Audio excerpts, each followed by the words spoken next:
Praise the Lord, hallelujah. कौन कौन खुश है? आमीन।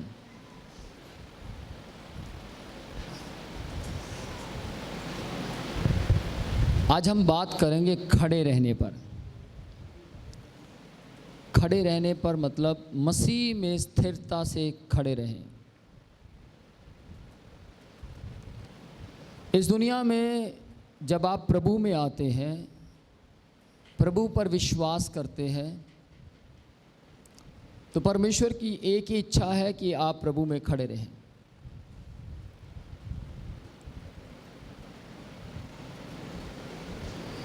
मैं पानी की बात कर रहा था और मुझे एक बात याद आई कि मैं पानी भी देता हूँ, लेकिन कब देता हूँ? जब मुझे आत्मा अगुवाई करता है। आमीन। अगर आत्मा ने मुझे अगुवाई किया तो मैं पानी इस्तेमाल करूँगा, और ना अगुवाई किया तो कई साल बीत जाते हैं, मैं इस्तेमाल नहीं करता। वो लोग जानते हैं जो मेरे साथ रहते हैं। Praise the Lord, hallelujah. बोल यीशु मसीह की, बोल यीशु मसीह की। यीशु मसीह थे। बाइबल परमेश्वर का वचन हम फिलिपियों 4 अध्याय उसकी पहली आयत अगर हम पढ़ें, देखिए परमेश्वर का वचन उसमें क्या कहता है। फिलिपियों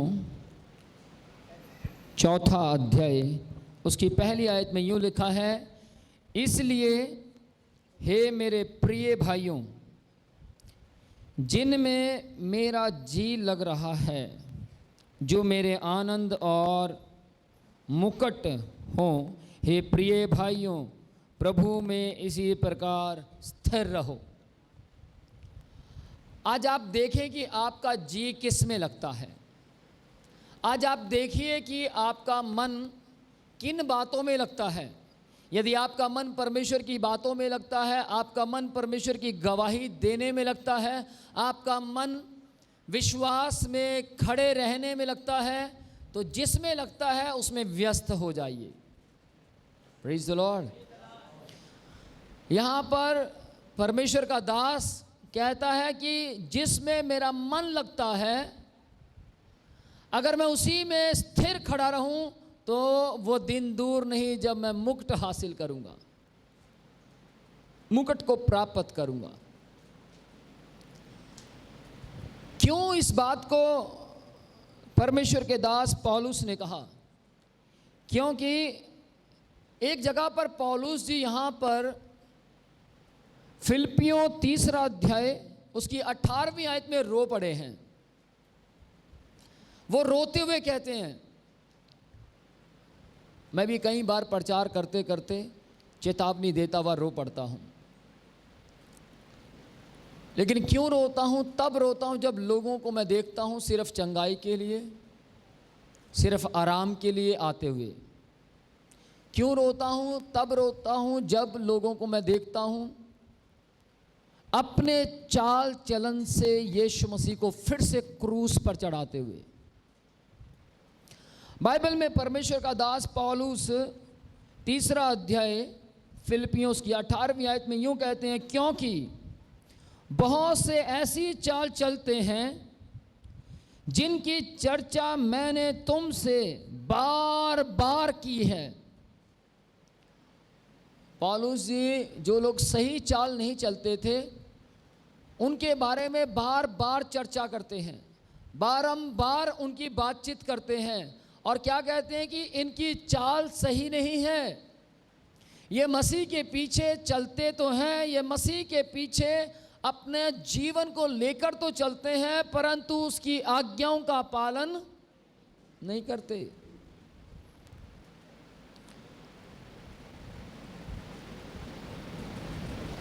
आगे लिखा है, और अब भी रो रो कर कहता हूं कि वे अपने चाल चलन से मसीह के क्रूस के बैरी हैं। बहुत से लोग मसीह पर विश्वास करते हैं, हजारों लाखों के हिसाब से लोग मसीह में जुड़ते जा रहे हैं, लेकिन कम लोग हैं जो खरा जीवन जीते हैं। कम लोग हैं जो सकरे मार्ग पर चलते हैं। कम लोग हैं जो झूठ का जीवन नहीं जीते। कम लोग हैं जो मसीह के मुताबिक अपनी चाल को व्यतीत करते हैं। और जो मसीह के मुताबिक अपनी चाल को व्यतीत करते हैं वो मसीह को क्रूस पर चढ़ाने वाले नहीं, बल्कि मसीह को क्रूस पर से उतार कर कब्र में से निकाल कर जिंदा यीशु को अपने साथ लिए फिरते हैं।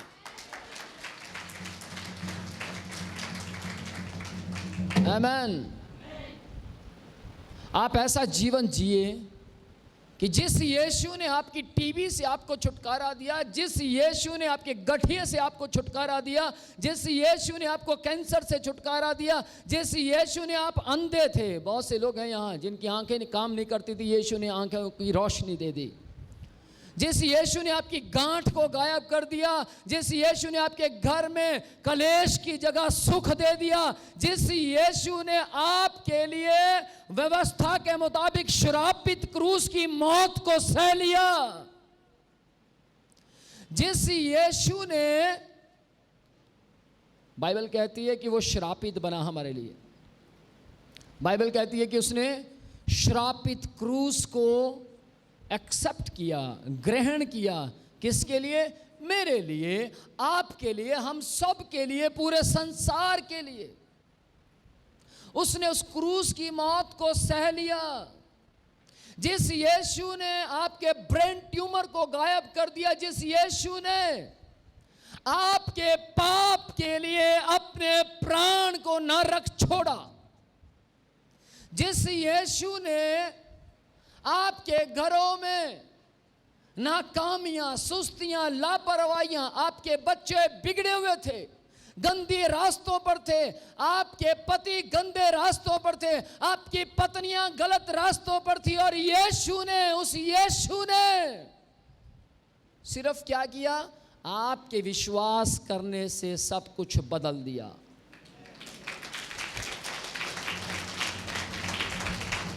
यहां पौलुस जी रोते हुए, बिलखते हुए क्या कहते हैं? अपनी चाल के द्वारा मसीह यीशु के क्रूस के बैरी ना बनो।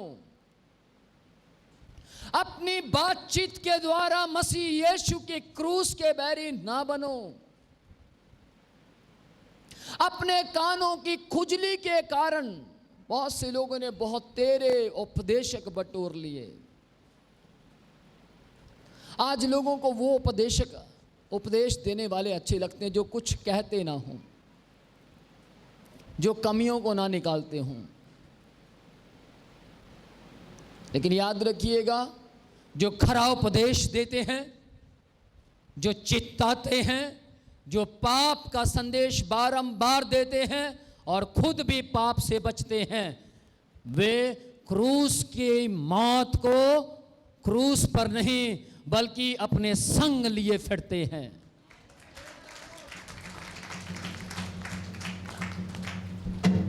क्रूस की मौत को फिर से क्रूसीफाई नहीं होने देते।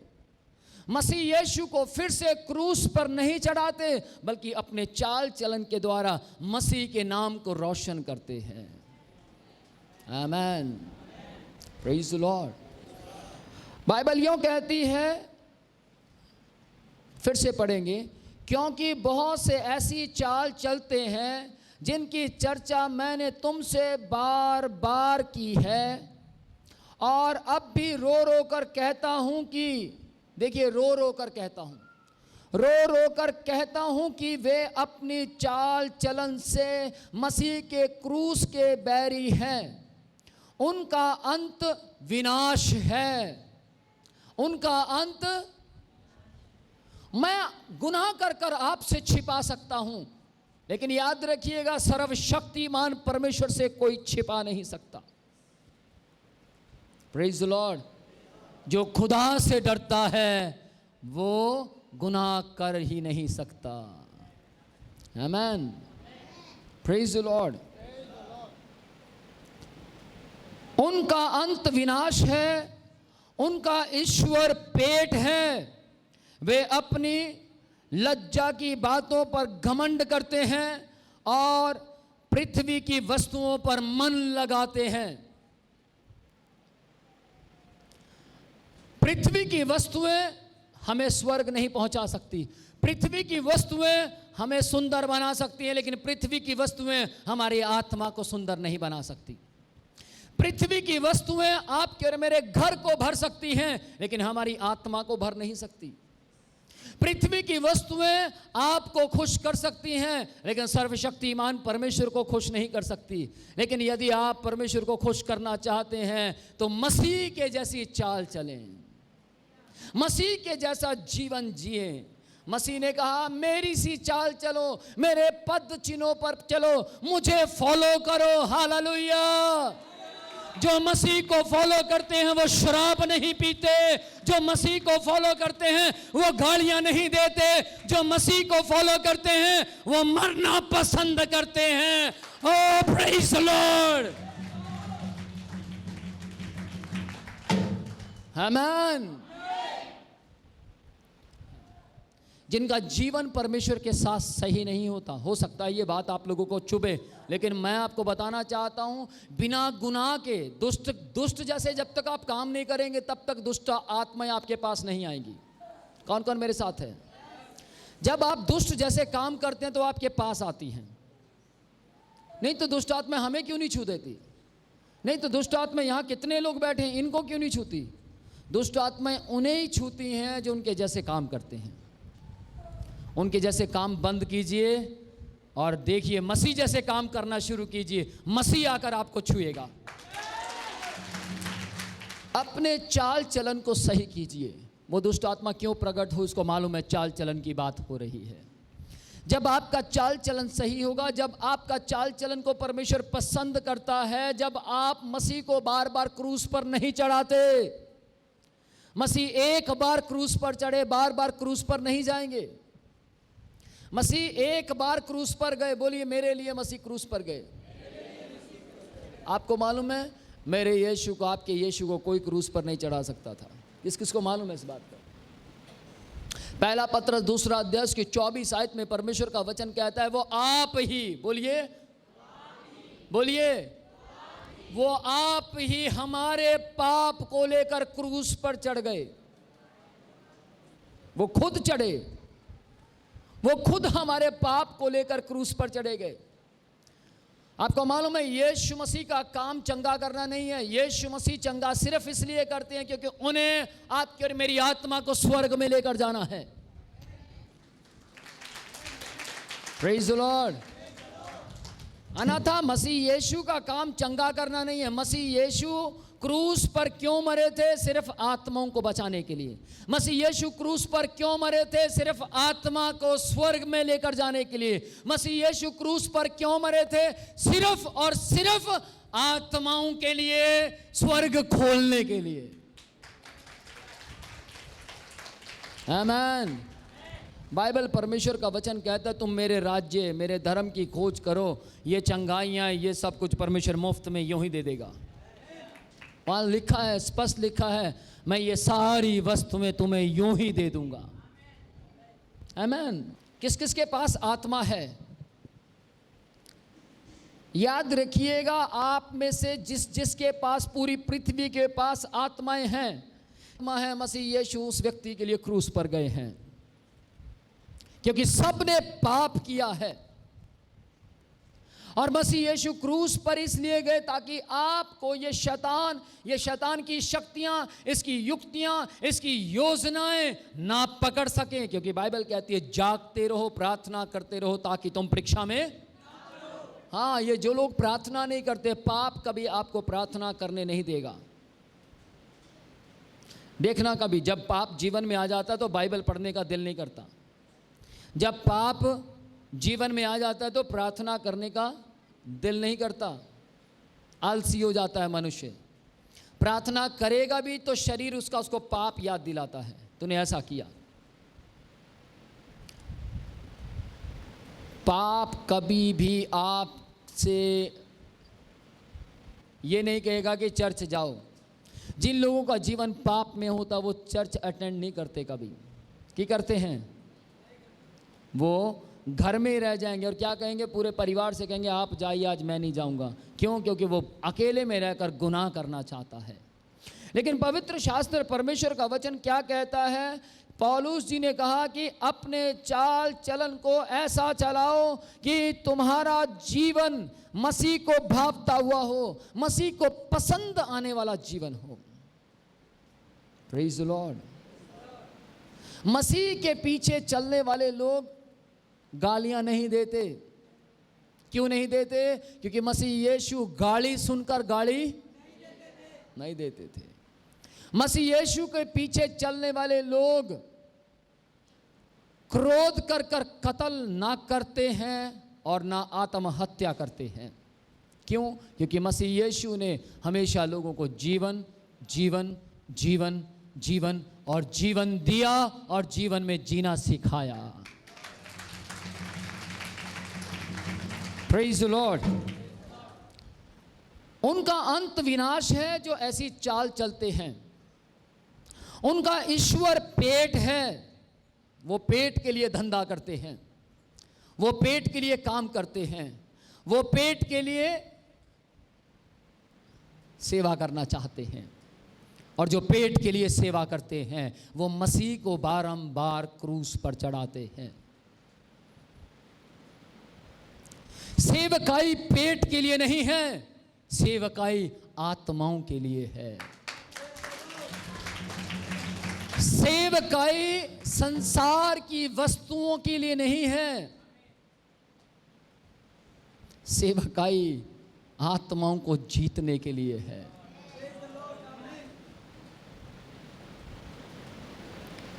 Praise the Lord. यदि आज आप और मैं इस बात को समझ जाए मसीह यीशु इस दुनिया में क्यों आए, क्या कारण था मसीह यीशु इस दुनिया में आए, तो मेरे ख्याल से आप समझ जाएंगे कि हमें सकरे मार्ग पर से होकर स्वर्ग की ओर जाना है। दो ही रास्ते हैं, एक चौड़ा है जिसमें हजारों हजारों हजारों लाखों करोड़ों दुनिया चल रही है, लेकिन एक सकरा मार्ग है जिसमें थोड़े ही लोग जाते हैं और वो थोड़े ही लोग स्वर्ग तक पहुंचेंगे। Praise the Lord. उनका ईश्वर पेट है, वे अपनी लज्जा की बातों पर घमंड करते हैं, अपनी शर्म की बातों पर घमंड करते हैं। घमंड से चढ़ी हुई आंखें खुदा को पसंद, नाश होने से पहले घमंड आता है और महिमा पाने से पहले नम्रता आती है। एक बार एक भाई मुझसे बहुत नाराज हो गया, बहुत नाराज हो गया। मैं जब भी उसके सामने जाता था तो वो मुझे देखकर मुंह मोड़ लिया करता था। मैंने परमेश्वर से पूछा, प्रभु क्या करूं? जब भी मैं इसके पास जाता हूं ये मुंह मोड़ लेता है। तब परमेश्वर ने मुझे बोला, वो अपना काम कर रहा है और तू अपना काम किए चल। आमीन। मैं उसको बुलाता रहा। मुझे जब कभी वो मुझे मिलता था, मैं बाइक पर होता था तो मैं बाइक रोक कर, और भाई कैसे हैं आप? हाँ ठीक है। मैं गाड़ी में होता था तो गाड़ी रोक कर, और भाई कैसे हैं आप? हाँ ठीक है, तू अपना काम कर। इस तरीके की लैंग्वेज वो यूज़ करता था। लेकिन बाइबल, परमेश्वर का वचन कहता है, चिड़े हुए भाई को मना लेने का मतलब है बड़े नगर को जीत लेना। और आज मैंने उस भाई को जीत लिया है। आज वो भाई खुद गवाही देता है कि मैं खुदा के दास को जब भी देखता था तो मेरा दिल नहीं करता था इनसे बात करने का। तो उससे पूछा गया ऐसा क्यों था, तो वो बताता है कि कुछ सालों से मेरा जीवन प्रार्थना का जीवन भी नहीं था। जब आप किसी से चिढ़ते हैं, जब आप किसी के प्रति जलस खाते हैं, नफरत खाते हैं, वो बात अलग है। आप किसी को सुधारने के लिए उससे बात नहीं कर रहे हो, एक अलग बात है।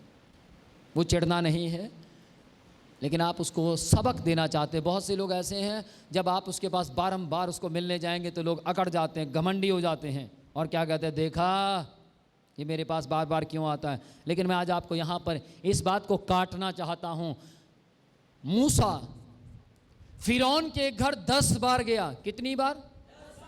10 बार गया, एक बार गया, फिरौन ने बेइज्जती कर कर भेज दिया। दूसरी बार गया, उसने बेइज्जती की। तीसरी बार गया, उसने बेइज्जती की। चौथी बार गया, उसने फिरौन की। पांचवी बार गया, उसने बेइज्जती की। 6 बार, 7 बार, 8 बार, 9 बार, 10वीं बार भी गया।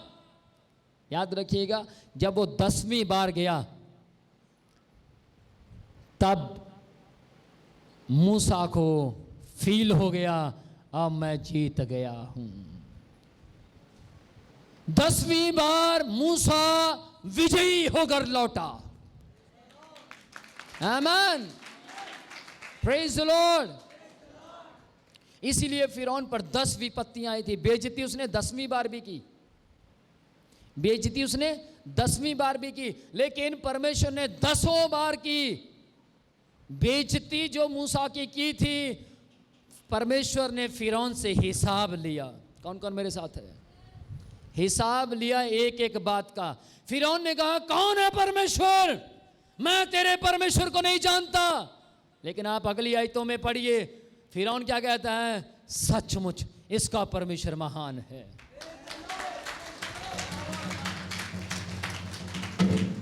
आमीन, प्रेज द लॉर्ड। आप अपनी चाल को सही कीजिए, आप अपने मार्ग को सही कीजिए। आप जिस ट्रैक पर हैं उस ट्रैक को देखिए, कहीं वो गलत ट्रैक तो नहीं है। यदि गलत है, आज ही अपने ट्रैक को चेंज कीजिए। गौर कीजिए आप कौन सी चाल पर है। और परमेश्वर का वचन क्या कहता है? गौर कर तू कहां से गिरा। प्रकाशित वाक्य 2 अध्याय में लिखा है, गौर कर तू कहां से गिरा। क्यों तेरी सामर्थ कम हो गई? क्यों तेरा हियाब टूट गया? क्यों तेरा मन कच्चा होता है? गौर कर। आज आप गौर कीजिए, कहां खड़े हैं आप? यीशु मसीह के दोनों ओर, दाईं और बाईं ओर 2 डाकू थे। कौन थे वह? दोनों डाकू थे। लेकिन दोनों डाकू थे, दोनों ने एक ही गुनाह किया था, दोनों की सजा एक ही थी, परंतु सोच में कितना फर्क था, बहुत फर्क था। आज भी आप विश्वासी हैं, आज भी आप यीशु मसीह पर विश्वास करने के लिए इस जगह पर आए हैं, आज भी आपने अपना जीवन परमेश्वर को दिया है। देखिए, वो भी विश्वासी है जो हाथ रखता है लोग चंगे होते हैं, वो भी विश्वासी है जो अपनी चाल में सही नहीं है। दोनों विश्वासी हैं। एक वो सेवक है जो मसीह का सुसमाचार प्रचार करते हुए पकड़ा गया। एक वो व्यक्ति है, मैं पकड़े जाने वाले की व्यक्ति की बात कर रहा हूं, जो पकड़ा गया। एक वो व्यक्ति है जो चोरी करता हुआ पकड़ा गया। सोचिए अपने दिमाग से, है दोनों व्यक्ति, है दोनों इंसान, लेकिन याद रखिएगा, जो व्यक्ति खुदा का काम करते हुए आगे बढ़ता है, खुदा उसको पुरस्कार देगा।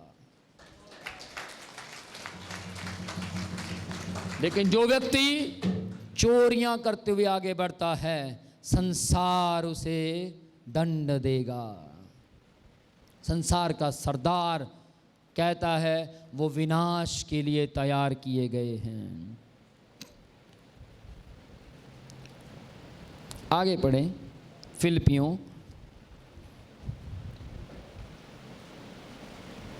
वे लज्जा की बातों पर घमंड करते और पृथ्वी की वस्तुओं पर मन लगाते हैं। यदि आप पृथ्वी की वस्तुओं पर मन लगाते हैं तो वो एक दिन आपको धोखेबाज बना देंगी। अगर आप पृथ्वी की वस्तुओं पर मन लगाते हैं, एक दिन आप पाखंडी हो जाएंगे।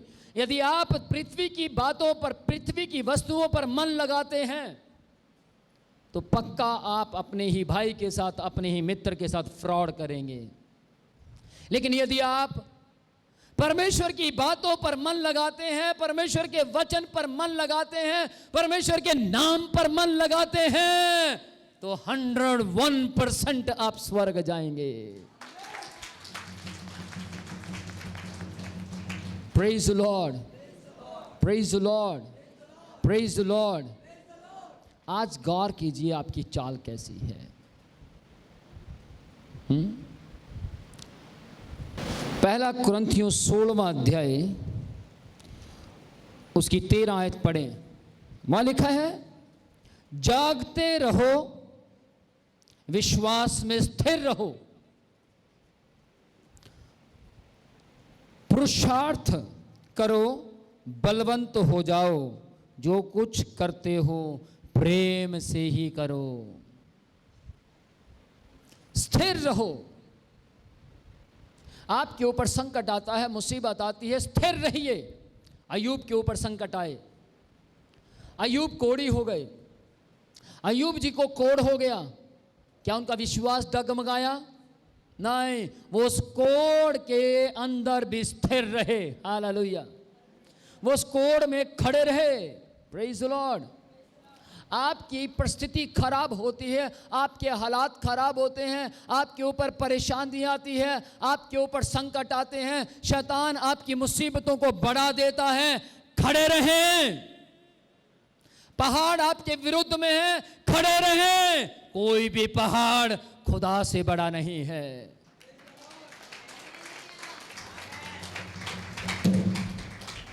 परमेश्वर का वचन कहता है, जिसकी ओर परमेश्वर है उसका विरोधी ना पहाड़ हो सकता है, ना परिस्थितियां हो सकती हैं, ना अकाल हो सकता है, ना भूखमरी हो सकती है, ना कलेश हो सकता है, ना बुरी युक्तियां हो सकती हैं। यिर्मयाह 29 अध्याय उसकी 11वीं आयत में लिखा है, जो युक्तियां, जो योजनाएं परमेश्वर कहता मैंने तुम्हारे विषय में बनाई हैं, वे सब हानि के नहीं परंतु लाभ की हैं।